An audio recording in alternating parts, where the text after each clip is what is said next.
Hermanos y hermanas en la fe, bienvenidos a la Hora Católica. La Hora Católica es un espacio de comunión fraterna donde acudimos domingo tras domingo a la escucha atenta, responsable y crítica de la palabra de Dios. La misión que dejó nuestro Señor Jesucristo a sus apóstoles, vayan por todo el mundo y anuncien el Evangelio, se hace una realidad. Con alegría, me honro en presentar la solidez y la hermosura de nuestra fe católica.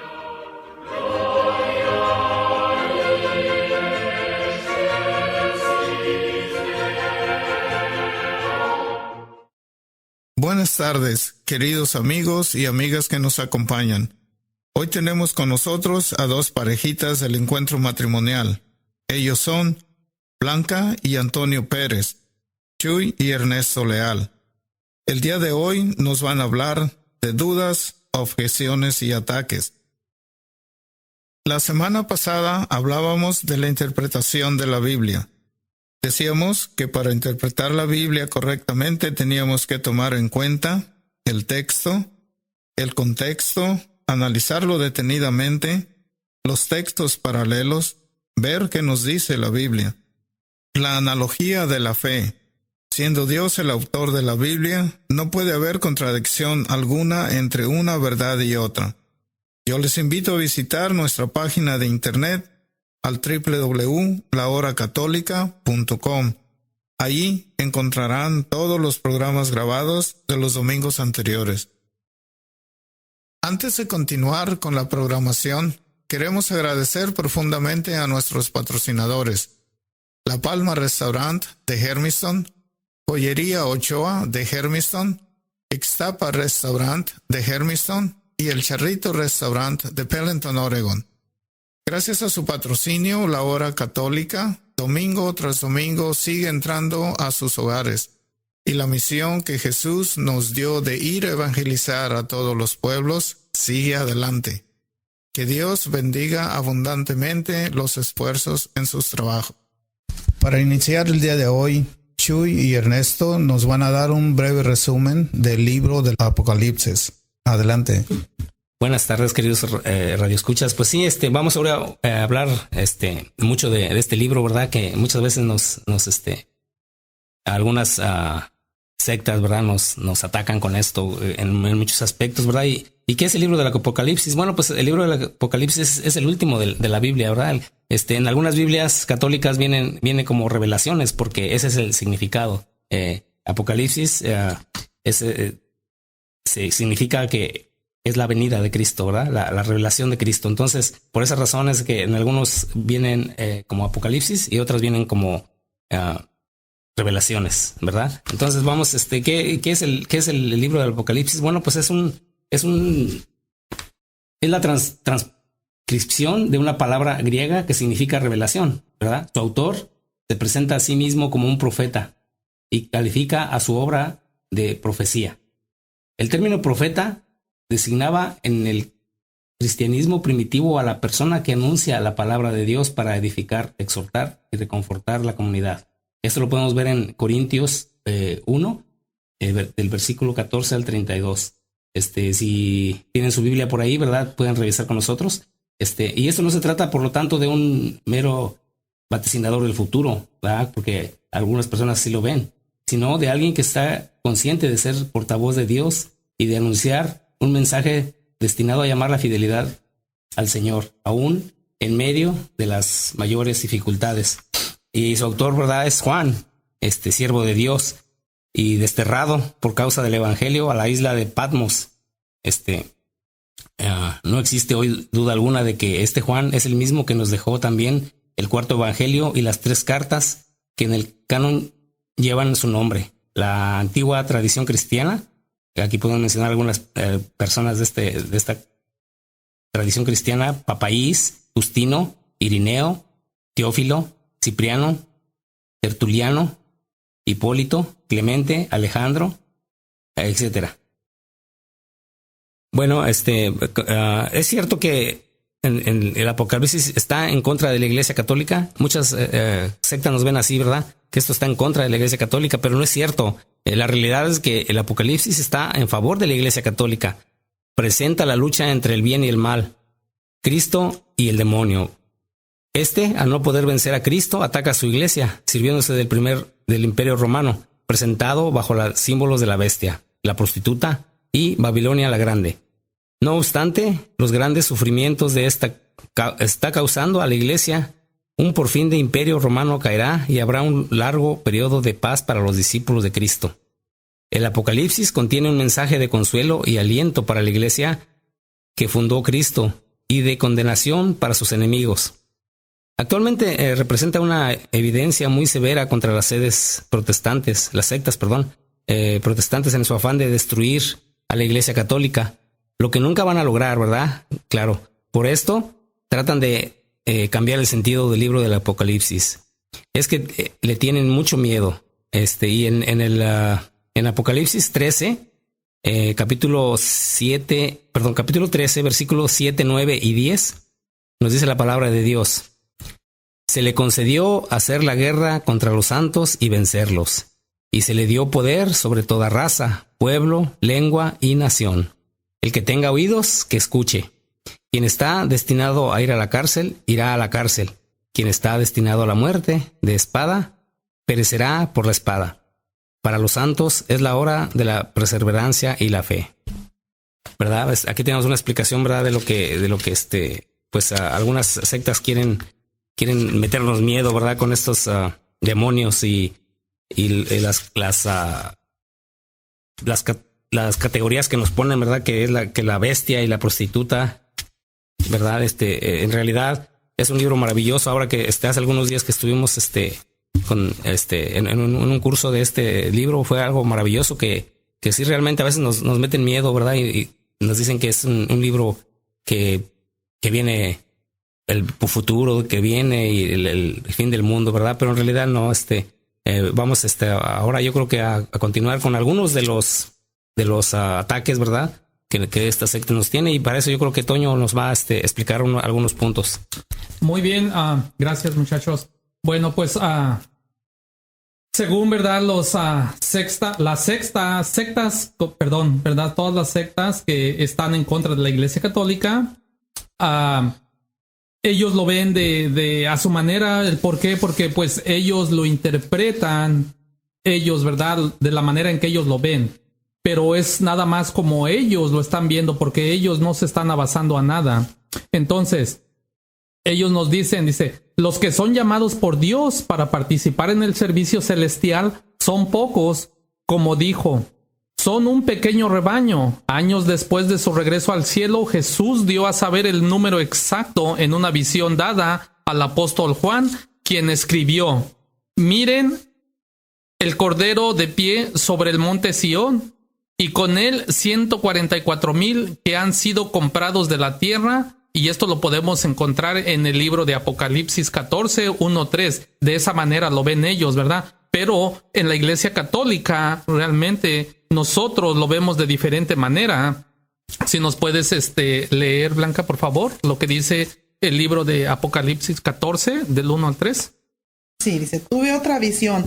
El Cordero estaba de pie sobre el monte Sión, y lo rodeaban 144,000 personas que llevaban escrito en la frente el nombre del Cordero y el nombre de su Padre.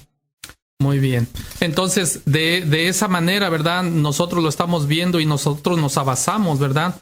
¿Por qué? Porque realmente nosotros nos regimos por la iglesia, ¿verdad? No porque nosotros lo interpretamos de esa manera como otras iglesias, otras religiones lo ven ellos. Entonces, nos dicen también, ¿verdad? En la tierra hoy día solo sobrevive un resto de los 144,000 escogidos, quienes son cristianos dedicados, bautizados, engendrados por el Espíritu de Dios para ser coherederos con su Hijo Jesucristo en el reino celestial. Esto lo podemos ver en su Biblia de ellos, ¿verdad? En Romanos 8, 14 al 17. Los informes muestran que ahora hay menos de 12,000 de estos sobrevivientes. No todos las personas, ¿verdad?, que son de otras religiones esperan ir al cielo. Verdaderamente, solo una porción pequeña espera esto. El Todopoderoso Dios, quien coloca a todos los miembros en su organización como a Él le place, ha limitado a 144,000 el número del cuerpo de Cristo, cuyos miembros reinarán con Cristo Jesús en el reino celestial de Dios. De esa manera, ellos interpretan estos párrafos de la Biblia, pero nosotros, ¿verdad? Aquí lo que nosotros vemos realmente y lo que nos enseñan es de que dice Jesús es nuestro Salvador.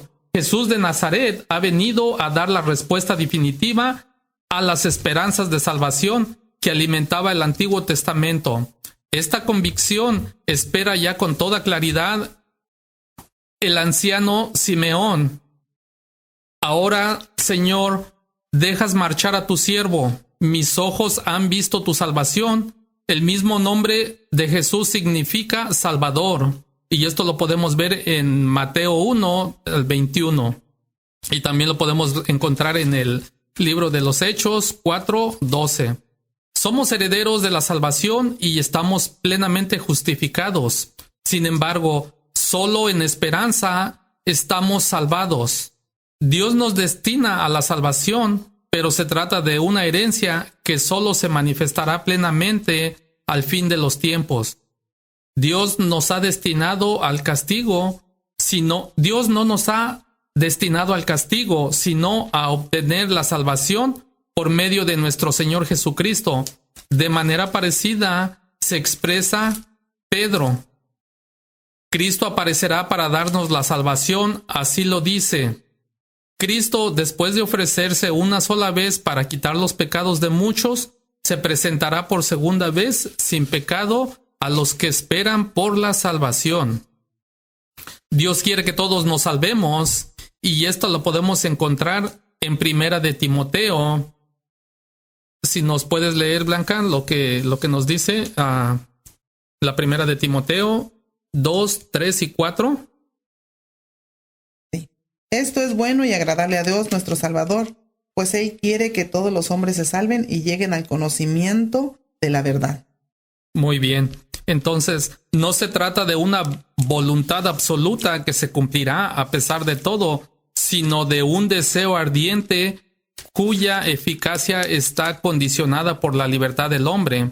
El hombre a quien se ha aplicado todos los méritos del sacrificio de Cristo, de la predicación apostólica y de la oración de los hermanos, debe cooperar en la aceptación de la verdad. Llegar al conocimiento de la verdad es la condición indispensable para salvarse, y en cierto modo es la salvación misma, como enseña Jesucristo. La vida eterna es esta, que te conozcan a ti como el único Dios verdadero y al que enviaste, Jesucristo. Así es que el número de los que se salvarán, ¿verdad? Nos dice Lucas 13, 23, 30. No les vamos ahorita a estar a ponernos a leer todos los textos porque tenemos demasiados textos. Solamente les vamos a dar los números, ¿verdad? Esto nos aparece en Lucas 13, 23 al 30. Cuando uno pregunta a Jesús si son pocos los que se salvan, Jesús no establece ninguna limitación en cuanto al número. Exhorta a entrar por la puerta estrecha antes de que esa puerta se cierre.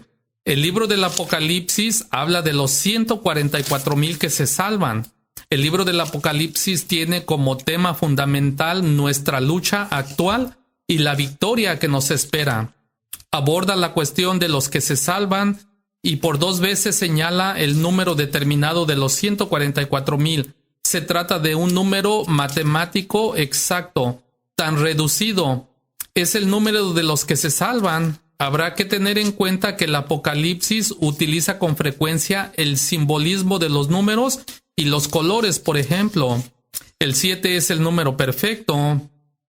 El 8 es la superabundancia de la perfección. Entonces, si nos seguimos así, ¿verdad? Nos van enseñando también por colores, también, las cifras, todo eso, ¿verdad? Nos los va describiendo también de esa manera. En el libro del Apocalipsis 7, del 4 al 10, también nos dice así, ¿verdad? Oí también el número de los marcados, 144,000 de todas las tribus de Israel. De la tribu de Judá, 12,000 marcados. De la tribu de Rubén, 12,000. De la tribu de Gad, 12,000 de la tribu de Aser, 12,000 de la tribu de Neftalí, 12,000 de la tribu de Manases, 12,000 de la tribu de Simeón, 12,000 de la tribu de Levi, 12,000 de la tribu de Isaacar, 12,000 de la tribu de Zabulón, 12,000 de la tribu de José, 12,000 y de la tribu de Benjamín, 12,000. Después de esto, apareció en la visión una muchedumbre innumerable de toda la nación y raza, pueblo y lengua.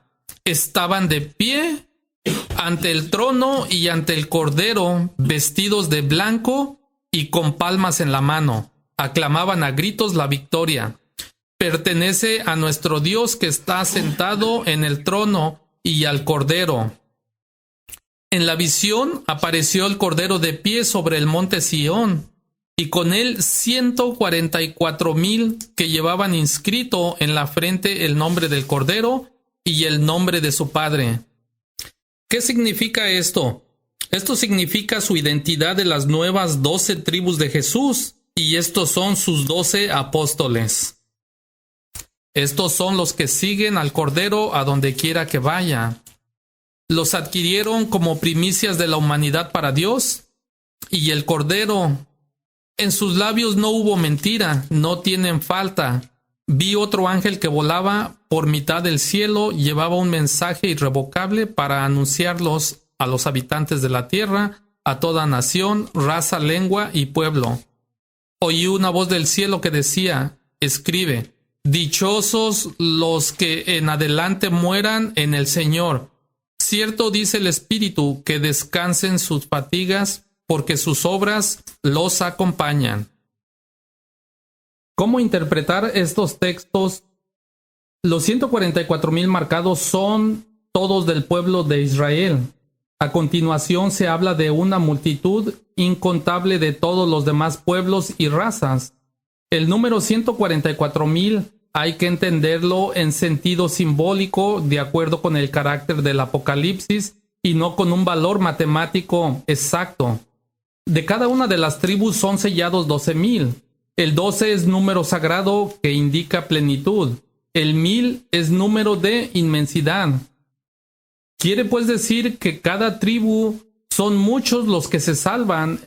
En la numeración de las tribus se omite la tribu de Dan, tal vez porque según una tradición judía de ella nacería el anticristo. Por eso era considerado como maldita. No obstante, hay que mantener el número de 12 por su simbolismo para ellos. Además de nombrar a José, nombra a su hijo Manases. La multitud incontable a la que podemos pertenecer, fíjense nada más, ahí ya nos están abriendo más el panorama. La multitud incontable a la que podemos pertenecer, los que no somos descendientes de Israel, alcanza igualmente la salvación, pues tienen vestiduras blancas, color de victoria, tienen palmas en la mano, símbolo de triunfo, y están delante del trono del Cordero. En el capítulo 14, esta muchedumbre está en la tierra, mientras que los 144,000 están en el cielo. Es decir, el resto de Israel ya se ha salvado y está en el cielo. Cuando Juan escribe este libro, porque Israel como pueblo religioso ha acabado. En cambio, hay muchas gentes que se han de salvar y están todavía en la tierra, en la tribulación, en la lucha. A estos exhorta el ángel para que se mantengan fieles, reconozcan y teman a Dios, porque dichosos los que en adelante mueran en el Señor. Se trata de una diferencia actual. Unos salvados están ya en el cielo, mientras que otros se han de salvar. Están todavía en la tierra. No hay nada en el texto que hagan pensar que unos alcanzan una salvación plena en el cielo, mientras que la salvación de otros es de menor valor, permaneciendo para siempre en la tierra. Esta distinción no estaría de acuerdo tampoco con los muchos textos que hablan de la salvación y nunca mencionan una categoría diversa en los salvados. La virginidad de los 144,000 del que habla el capítulo 14 hay que entenderla igualmente en sentido simbólico. Si solo se salvaran los vírgenes en sentido fisiológico, habría que excluir de la salvación a todos los patriarcas, comenzando por el mismo Abraham. En el Antiguo Testamento se habla con frecuencia de la alianza de Dios con Israel, con el simbolismo de la alianza matrimonial. El pueblo debe de mantenerse fiel a nuestros desposorios. Si abandona a Yahvé, su legítimo esposo, para servir a otros dioses, comete adulterio. La virginidad, en consecuencia, es la fidelidad a Dios, evitando toda idolatría. Viene, pues, a decirle el Apocalipsis: muchos judíos han alcanzado la salvación, ya muchos más de la gentilidad la alcanzarán, pero todavía están en la lucha, todavía han de esforzarse para alcanzar esta salvación. Así que no es cierto que solamente 144,000 irán al cielo, mientras los demás se quedarán en la tierra. Habrá muchísima gente que, sin pertenecer ni al antiguo ni al nuevo pueblo de Dios, alcanzará la salvación, obedeciendo a los dictados de su conciencia. Y todos estos lo podemos encontrar en Primera de Timoteo 2:4, en el libro de los Hechos 14, del 16 al 17 y del 17 al 27, y también en Romanos del 2 al 15. Así es que ahí podemos encontrar, ¿verdad?, lo que nos quiere decir más, un poco más, ¿verdad?, de todo esto. Y por falta de tiempo, pues ya no leemos todos estos párrafos. Bueno, así que continuando con nuestro tema también, ¿verdad? Muchos de nosotros nos preguntamos también, ¿qué significa el 666? Y muchos, pues rápido como que nos da miedo, ¿verdad? Nos entra el miedo. Entonces, para eso, pues antes de entrar de lleno, vamos a leer una cita bíblica. Blanca, por favor, ¿nos puedes compartir lo que nos dice aquí en Apocalipsis 3:18? Claro que sí. El que sea inteligente, que interprete la cifra de la bestia. Es la cifra de un ser humano. Y su cifra es 666. Bueno, este párrafo lo podemos encontrar en Apocalipsis 3:18, ¿verdad? Como les había mencionado. Me extraña mucho que haya gente entre ustedes, personas que califican a otros como el demonio, o no quieran dar la mano a alguien porque dicen que tiene el sello en la mano derecha. Otros dicen que el Papa de Roma tiene en la frente el número 666. Y no faltan los que dicen que algunos productos de comida tienen el sello del demonio en sus cajitas. ¡Qué ignorancia tan grande! Y lo peor es que todos lo quieren justificar con la Biblia en la mano. Hermanos y amigos, debemos leer bien la Biblia y no interpretarla a nuestro gusto. La Sagrada Escritura no es un libro para meter miedo, y menos aún para calumniar a personas inocentes con falsas interpretaciones bíblicas. Es un pecado muy grave contra la ley de Dios. No des falsos testimonios contra tu prójimo. Esto lo podemos encontrar en el libro del Éxodo 20:16. ¿No dijo el apóstol Pedro que debemos ser prudentes con nuestras interpretaciones bíblicas? Ninguna profecía de la Escritura es algo que cada cual pueda interpretar por sí solo. Esto lo podemos encontrar en 2 de Pedro 1:20. Así que nadie, por falta de comprensión, diga tonterías con la Biblia en la mano. Tomen la Biblia y mediten con atención los textos bíblicos que les voy a citar. No les quiero hablar con mentiras, ni menos con verdades a medias. Solamente queremos buscar la verdad acerca de Dios y los hombres, y en esa verdad, la que nos hará libres. Esto lo podemos encontrar en Juan 8:32. El número 666, del que le estamos hablando, ¿en qué libro de la Biblia aparece eso del sello? Este texto aparece en Apocalipsis 13:15 al 18. ¿Puedes leerlo, por favor, Blanca? Lo que nos quiere dar a entender aquí Juan. Se le concedió dar vida a la estatua de la bestia hasta el punto de hacerla hablar, y que fueran exterminados todos los que no adoren. Hace, pues, que todos, grandes y pequeños, ricos y pobres, libres y esclavos, se pongan una marca en la mano derecha o en la frente. Ya nadie podría comprar o vender si no está marcado con el nombre de la bestia o con la cifra de su nombre. Vean que es sabio. Vean quién es sabio. es un texto muy misterioso y difícil de comprender.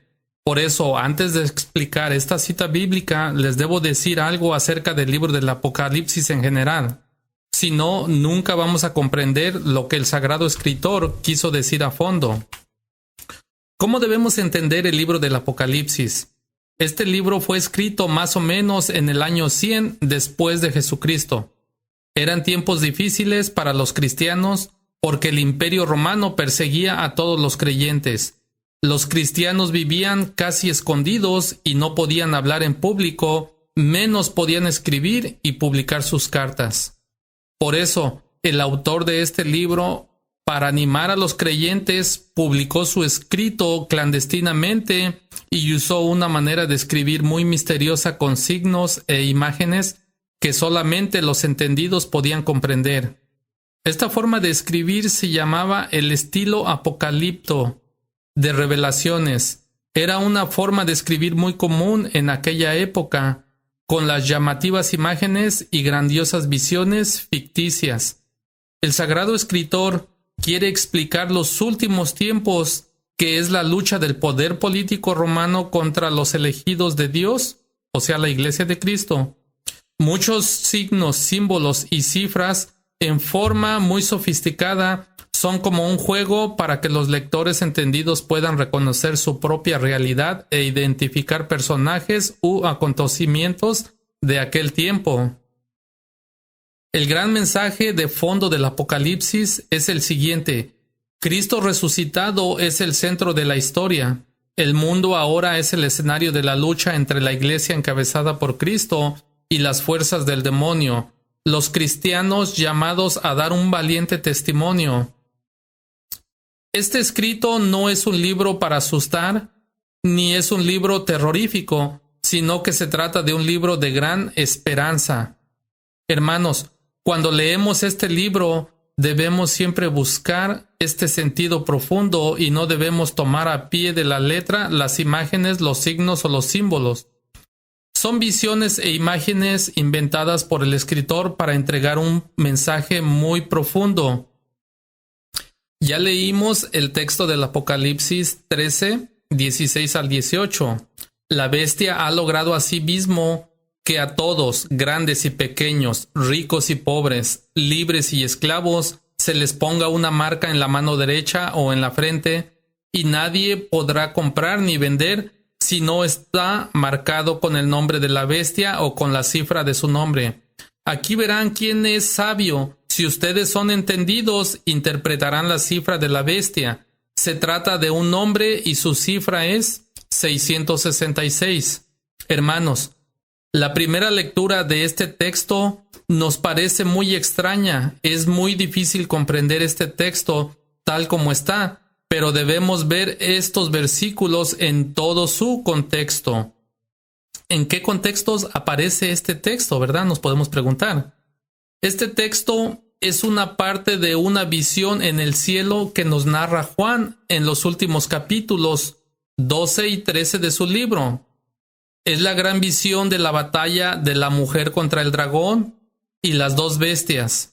Encontramos aquí muchos símbolos, signos que se refieren a personajes y acontecimientos de aquel tiempo. Esta visión de Juan trata de la batalla final contra Satanás.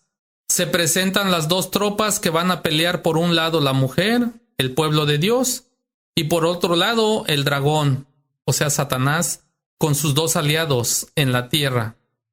Una bestia que viene del mar, que representa el poder político romano, que persigue a los cristianos, y otra bestia que viene de la tierra, que representa las falsas religiones que competirán con el cristianismo. Como hemos dicho, son todas imágenes fantásticas y visiones ficticias que se refiere a hechos concretos de aquel tiempo.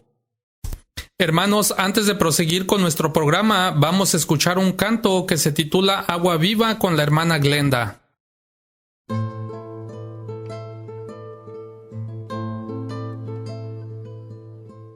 Manifiesta tu santidad en mí, tómame de entre lo que me dispersé, recógeme de donde me perdí y llévame de nuevo al corazón. Tú eres el agua viva, tú eres el agua pura. Inúndame, inúndame, y todo se transformará en mí. Tú eres el agua viva, tú eres el agua pura. Inúndame, inúndame, y todo se transformará en mí. Mi tierra se abrirá a tu lluvia, mis rocas ya no harán daño a nadie, mis montes se harán camino para todos. Mi pasto abundante medicina será para todo el que coma de mí. Yo seré la tierra que emana leche y miel. Tú eres el agua viva, tú eres el agua pura. Inúndame, inúndame, y todo se transformará en mí. Tú eres el agua viva, tú eres el agua pura. Inúndame, inúndame, y todo se transformará en mí. Me darás unas entrañas nuevas, mis rocas ya no harán daño a nadie, solo acariciarán. Infúndeme tu espíritu, Señor, y haz que se encariñe conmigo, que quiera ser morada en mí y así tenga sabor a ti. Entonces habitaré en la tierra que es mía, y yo seré tu pueblo y tú serás mi Dios. Tú eres el agua viva, tú eres el agua pura.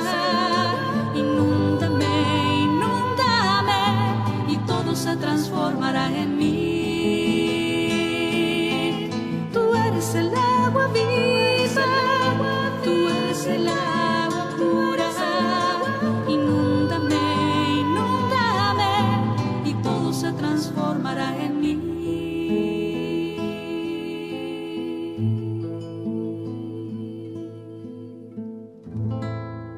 Bueno, mis queridos hermanos, retomando nuestro tema, ¿verdad? Les voy a seguir hablando de del significado del 666.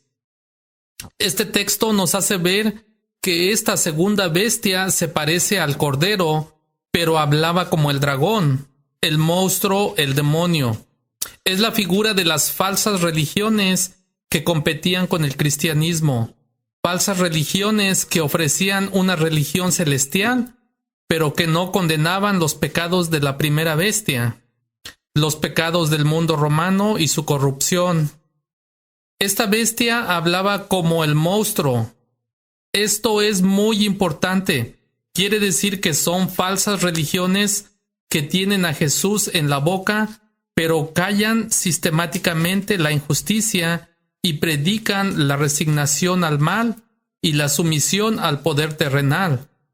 En todos los tiempos y sobre todo en los sistemas dictatoriales, ha habido personas que han hablado con el monstruo, es decir, que han buscado halagarlo y aplaudirlo sin importarle los crímenes cometidos por él.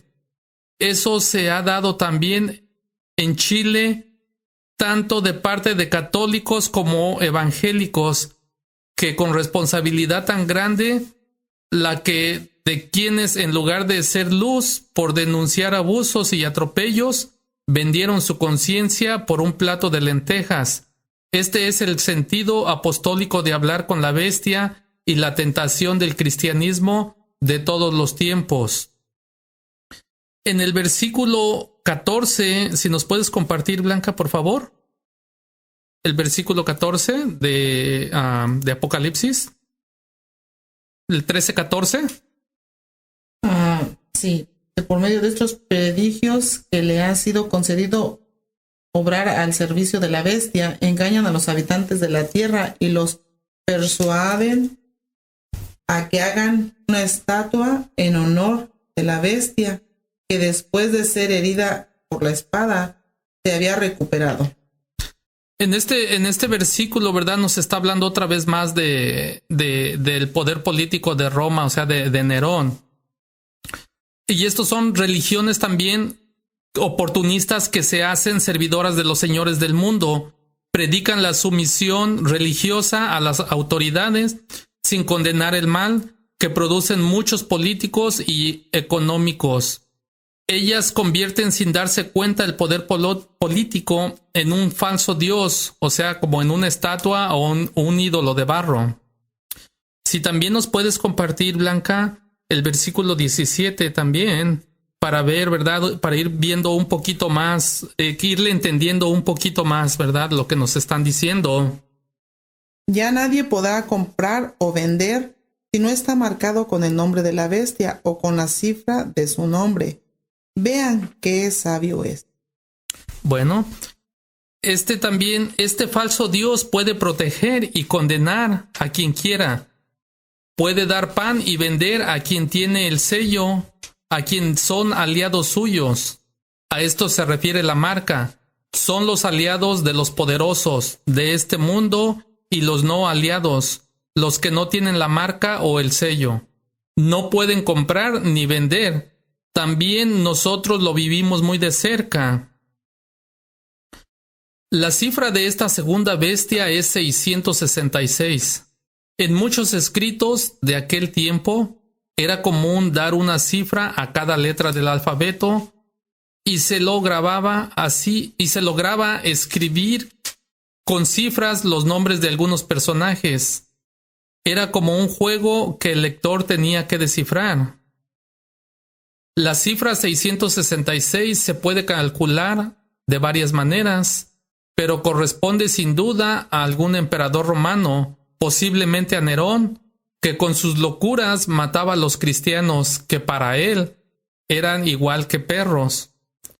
La forma más aceptada de interpretar el 666 es la siguiente. La cifra 7 es el símbolo de la perfección, representa el lenguaje actual al alumno que se sacó un 10. La cifra 6 es el signo de lo imperfecto, representa al que trató de ser 7 y no alcanzó a hacerlo. Ahora bien, 3 veces 6 es la plenitud de lo imperfecto, es la plenitud de lo malo. En este caso, le vendría perfectamente a Nerón. Nos damos cuenta de que este dato de 666 debió ser tomado como un rompecabezas para buscar al hombre perverso de aquel tiempo. Ahora bien, hermanos, es una locura cómo lo hacen algunos criterios a los católicos, aplicar a la fuerza esta cifra al Papa, como si Pedro, el primer Papa de la Iglesia de Cristo y sus legítimos sucesores deberían de identificarse con el emperador romano que mataba a los cristianos. Estas fantasías de los anticatólicos no tienen nada que ver con la Biblia.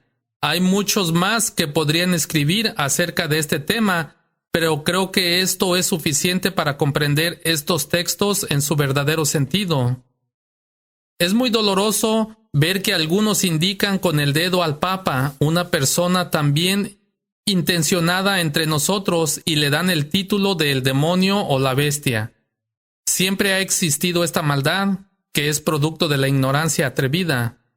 No olvidemos que cuando Jesús expulsaba a los demonios y hacía el bien a todos los fariseos, gente muy religiosa de aquel tiempo lo acusaban como el hombre poseído por Belcebú, el jefe de los demonios.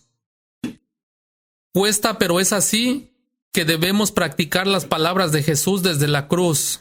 Padre, perdónales que no saben lo que hacen o no saben lo que dicen.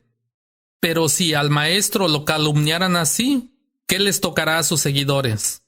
Todo el mundo los va a odiar, ustedes por mi culpa, pero el que siga firme hasta el fin de este será salvo. Ningún discípulo es más que su maestro, y esto lo podemos encontrar en Mateo 10:24.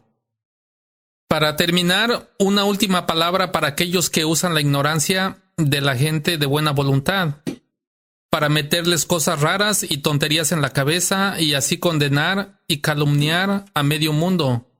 Cualquiera que hace caer en pecado a uno de estos más pequeños que crean en mí, mejor les fuera ser hundido en el profundo del mar con una piedra de molino amarrada al cuello. Qué malo es para el mundo que haya cosas que hacen pecar al hombre. Siempre habrá escándalos, pero pobre del hombre que sea causa de ellos. Y esto también lo podemos encontrar en Mateo 18, del 6 y 7. ¿Cuál debe de ser nuestra actitud frente a las sectas? Ante el embate de las sectas corremos peligro de reaccionar bruscamente y con poca caridad. Ciertamente hay que enfrentar el problema, pero en forma positiva. No hemos de usar nunca un ataque directo y exaltado, porque esto iría en contra del mandamiento del amor fraterno. Para el cristiano, el mejor camino será siempre presentar la verdad con amor e invitar a seguir el verdadero camino cristiano. Usar un sano discernimiento, rechazando lo malo que vemos en ellos y aprovechando lo que es bueno y valioso para integrarlo al catolicismo y vivirlo en nuestros grupos. Presentar claramente los peligros de las sectas, que son muchos. Las sectas manipulan la palabra de Dios al interpretarla literalmente y al servicio de sus propios intereses. No aceptan la libertad de decisiones religiosas de las personas y alinean con presión moral y con métodos de coacción y caen en el subjetismo y se dejan arrastrar irreflexiblemente por un gran culto a la persona del líder. Confunden la emoción con ser buenos cristianos y no son críticos ante la Biblia ni ante la política y la sociedad. Hemos de tratar de ser cada vez mejores católicos, evitando los defectos en la forma de vivir nuestra religión y cambiando todo aquello que anda mal. Muchas gracias, Antonio y Blanca. Lo que nos acaban de hablar es algo muy complicado de entenderse así tan fácilmente, pero si tienen alguna pregunta al estar leyendo su Biblia, pueden consultar con una persona, con un sacerdote, sería lo más apropiado. Y muchas gracias una vez más por habernos dado esta información. Gracias. A continuación tenemos a Ernesto y Chuy. Ellos nos van a hablar de un tema muy diferente. Yo les tengo una pregunta. ¿Por qué los católicos usan el agua bendita? Bueno, los católicos usamos el agua bendita para recordar los compromisos del bautismo en que recibimos el Espíritu Santo, el agua viva que purifica y fortalece a los creyentes. Y le podemos encontrar en Juan 7, 38-39. Al mismo tiempo, mediante el agua bendita queremos expresar nuestra fe en la presencia de Dios y pedir su protección, que lo podemos encontrar también en Ezequiel 47, del 1 al 12. Bueno, fíjense que queridos compañeros, Santa Teresita de Jesús cuenta en su libro de la vida que un día se encontraba leyendo y el demonio se puso encima de su libro. La santa se santiguó y el demonio se fue. Sin embargo, cuando bajó nuevamente la mirada, el demonio volvió a hacerse presente. Esto le ocurrió 3 veces seguidas, hasta que a Teresa se le ocurrió echarle agua bendita. Solo entonces pudo continuar su lectura. Tiempo después escribió: tengo mucha experiencia de que no hay nada como el agua bendita para hacer huir al demonio y que no vuelva. Y también el agua bendita es un sacramental, ¿verdad?, de la Iglesia Católica. Los sacramentales son signos sagrados con los que, imitando de alguna manera a los sacramentos, se expresan efectivos sobre todo lo espiritual, obteniendo por la intercesión de la Iglesia. Esto quiere decir que con el uso de un sacramental como el agua bendita o las bendiciones de personas y objetos, el cristiano se beneficia de los bienes espirituales que la Iglesia conserva como un tesoro que le ha dado Dios para que los administre a todos los hombres. El agua bendita es un signo de purificación, y aunque no confiere la gracia del Espíritu Santo porque no es un sacramento, repara a la persona a recibirla. Esto es uno de los motivos por los que a la entrada de la iglesia hay una pila o recipientes con agua bendita para los fieles que se quieren signar o persignar, ¿verdad? Con ella antes de entrar a rezar. También Santo Tomás de Aquino en la Suma Teológica asegura que el agua bendita sirve contra el asalto externo de los demonios, mientras que los exorcismos se destina contra el asalto interno. Y explica que el agua bendita es un arma tan poderosa que siempre y cuando haya arrepentimiento puede perdonar los pecados veniales. Así lo explica. La bendición episcopal, la aspiración del agua bendita, una unción sagrada, la oración en una iglesia consagrada y cualquier otra práctica semejantes producen la remisión de los pecados. Al igual que Santo Tomás de Aquino y Teresa de Ávila, son innumerables los testimonios de santos y fieles que han sido testigos del poder del agua bendita, el cual, además de recordar a los fieles el bautismo, como lo decía Chuy hace un instante, y ser un signo de purificación, es un arma infalible contra el demonio. El agua bendita que usan los católicos es para muchos un signo de brujería, ya que muchas personas le dan dicho significado, mientras otros la usan para que le traiga buena suerte, para que le devuelva la salud, para conseguir el amor de su vida, entre otras cosas. Pero quiero decirles que esos usos que le dan son erróneos.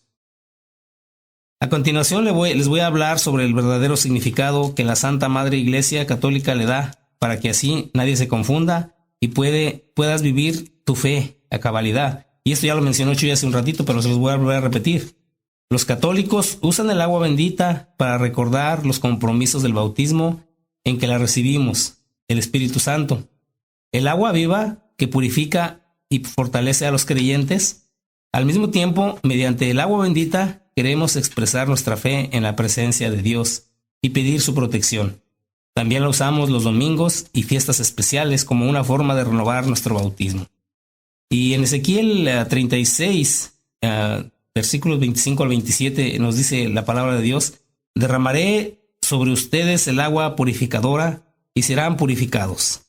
Derramaré mi espíritu sobre ustedes para que vivan según mis mandatos y respeten mis órdenes.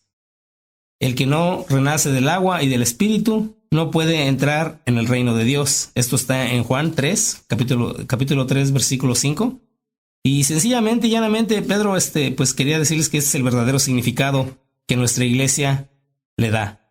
Ya los otros significados no son aceptables. Así que si le dabas uno de los significados que la iglesia no le da, sabes que estás equivocado. Sí, es verdad. Muchas personas le dan diferentes significados, pero aquí Chuy nos va a dar un poquito más de información, nos va a hablar más en profundidad referente al agua bendita.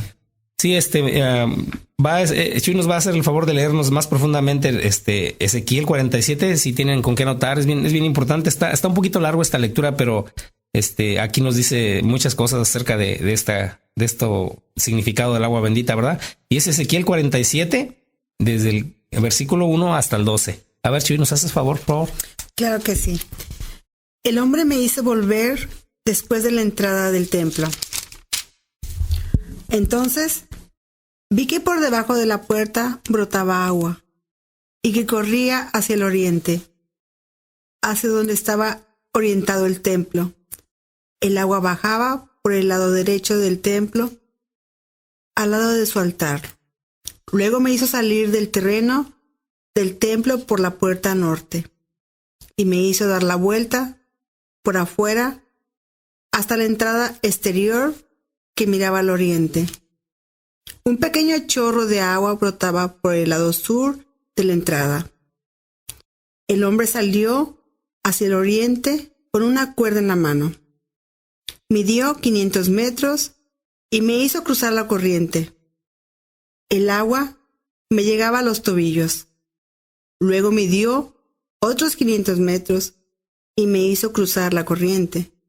El agua me llegaba entonces hasta las rodillas.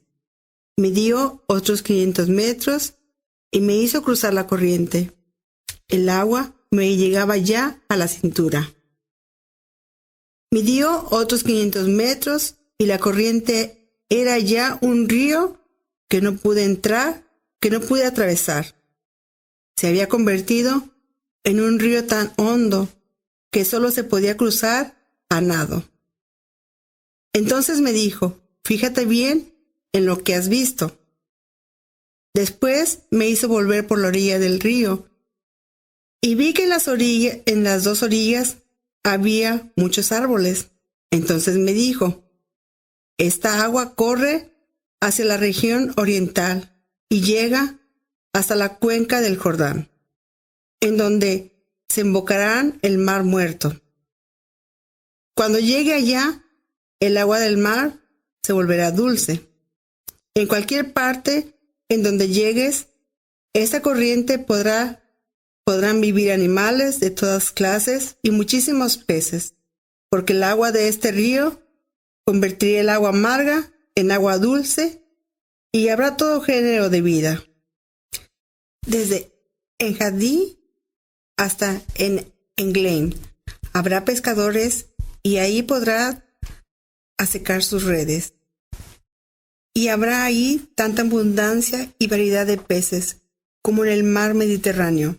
Pero en las ciénagas y pantanos no habrá agua dulce. Allí quedará agua salada, que servirá para sacar sal. En las dos orillas del río crecerá toda clase de árboles frutales. Sus hojas no se caerán nunca, ni dejarán de dar fruto jamás. Cada mes tendrán fruto, porque estarán regados con el agua que sale del templo. Los frutos servirán de alimento y las hojas de medicina. Ok, también vamos a leer Ezequiel 36, del 24 al 28. Yo los sacaré a ustedes de todas esas naciones y países. Los reuniré y los haré volver a su tierra. Los lavaré con agua pura, los limpiaré de todas sus impurezas, los purificaré del contacto con sus ídolos. Pondré en ustedes un corazón nuevo y un espíritu nuevo. Quitaré de ustedes ese corazón duro como la piedra. Les pondré un corazón dócil. Pondré en ustedes mi espíritu y haré que cumplan mis leyes y decretos. Gracias, Chuy. Estamos a punto de terminar este programa, pero aquí Antonio me decía que él tiene algo más que adherir o mencionar, o quiere darnos una recapitulación de lo que él estuvo mencionando. Gracias, Pedro. Pues miren, sí, realmente sabemos que estos temas son muy complicados, que de repente no los vamos a entender, ¿verdad? ¿Por qué? Porque estamos acostumbrados a ver este último libro de las Sagradas Escrituras, lo vemos como algo terrorífico, pero no es así.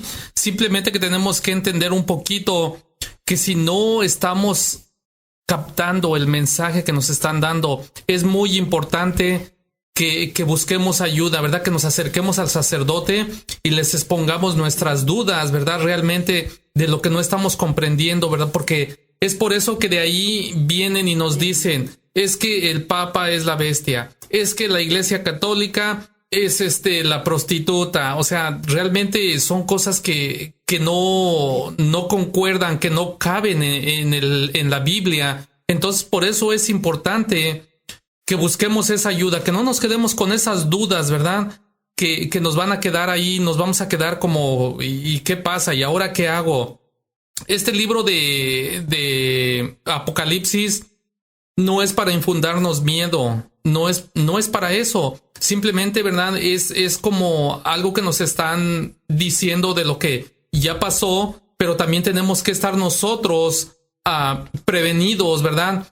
Porque el hecho de que nos hable de que esa bestia era, pero ya no es, no quiere decir que ya el mal se acabó. No, el mal está ahí presente y nosotros tenemos que estar atentos, tenemos que estar despiertos para poder de alguna manera atacar ese mal. ¿De qué manera? Pues es igual, ¿verdad? Como decimos, poniéndonos en oración, seguir realmente practicando nuestra fe como católicos que somos, ¿verdad? Que que no nomás digamos somos católicos, pero hasta ahí, que realmente entendamos que necesitamos practicar nuestra fe. ¿Quieres, Blanca, tú aportar algo? No, pues solamente agradecerles aquí al grupo y pues igual recalcar que es cierto, hay que, si tenemos dudas, pues buscar la ayuda de alguien que sabe, y pues el sacerdote es muy buena persona para indicarnos, porque ellos saben bien de las Sagradas Escrituras. Así es que pues los seguimos, ¿verdad?, invitando a que sigamos adelante, que sigamos con nuestra fe adelante, que no dejemos de caer, ¿verdad?, que no nos desanimemos. ¿Por qué? Porque pues no es fácil entender las Sagradas Escrituras, no es fácil, pero sabemos que si queremos lo vamos a poder lograr. Así es que los invitamos, ¿verdad?, a que sigan igual yendo a misa, que sigamos poniendo atención en el Evangelio, que de ahí vamos a sacar muchos, vamos a disipar muchas dudas que tenemos. Así es que pues los invitamos para la siguiente semana, que nos sigan escuchando, y pues por nuestra parte es todo. Gracias, Pedro, por su servicio. Gracias a todos, muchachos. Gracias a ustedes por hablarnos de estos temas. Queremos recordarles los diferentes horarios de misas en nuestras parroquias de Hermiston y Worman. En Hermiston, los sábados a las 7 de la tarde en español, y los domingos a las 11 de la mañana. Esta misa es bilingüe, a la 1 de la tarde en español, a las 6 de la tarde en español. Y en Worman, los sábados a las 7 de la tarde en español, los domingos a las 9 de la mañana en inglés, a las 11 de la mañana en español y a la 1 de la tarde en español.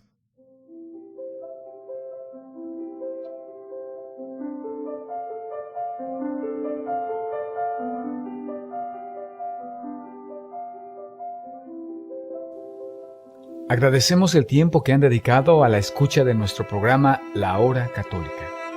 Esperamos que les haya ayudado a profundizar en su fe y al mismo tiempo a cultivar su amistad con nuestro Señor Jesucristo. No se olviden de visitar nuestra página de internet, lahoracatólica.com. Con la gracia de Dios, hasta la próxima, y que el Dios del amor derrame su espíritu sobre usted y su hermosa familia. Que Dios les bendiga.